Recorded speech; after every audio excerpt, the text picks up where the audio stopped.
윤석열 대통령이 서민 부담을 덜어주기 위해 도로와 철도 등의 공공요금을 상반기엔 최대한 동결하겠다고 밝혔습니다. 에너지 요금 인상 폭과 속도가 조절되고 등유와 LPG를 쓰는 취약계층에도 난방비가 지원됩니다.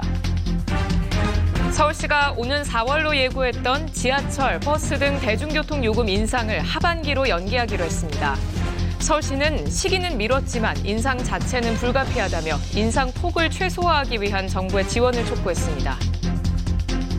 김학의 전 법무부 차관을 불법으로 출국 금지한 혐의로 기소된 관련자들에게 무죄가 선고됐습니다. 출국 금지 조치에 대한 수사를 무마하려 한 혐의를 받았던 이성윤 법무연수원 연구위원도 무죄를 선고받았습니다. 튀르키예와 시리아 강진 발생 열흘째인 오늘 사망자가 4만 1,000명을 넘었습니다.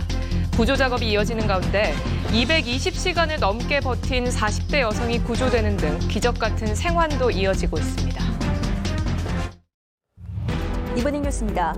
윤석열 대통령이 통신금융업계의 고통분담을 요구하면서 동시에 이들 과점 체제를 경쟁시킬 특단의 조치를 요구하고 나섰습니다.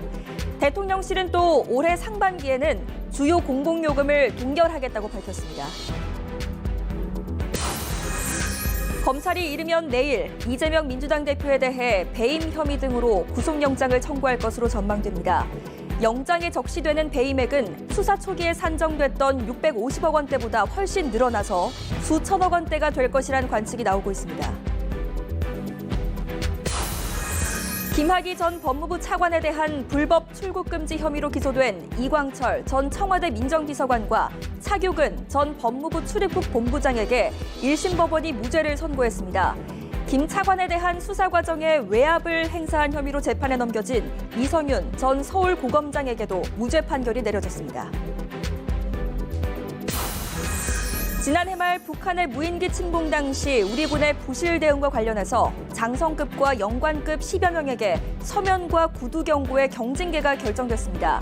실제 작전 상황 판단을 징계하면 군이 소신 있게 대응하기 어렵게 된다는 점을 고려한 판단이지만 솜방망이라는 지적도 나오고 있습니다.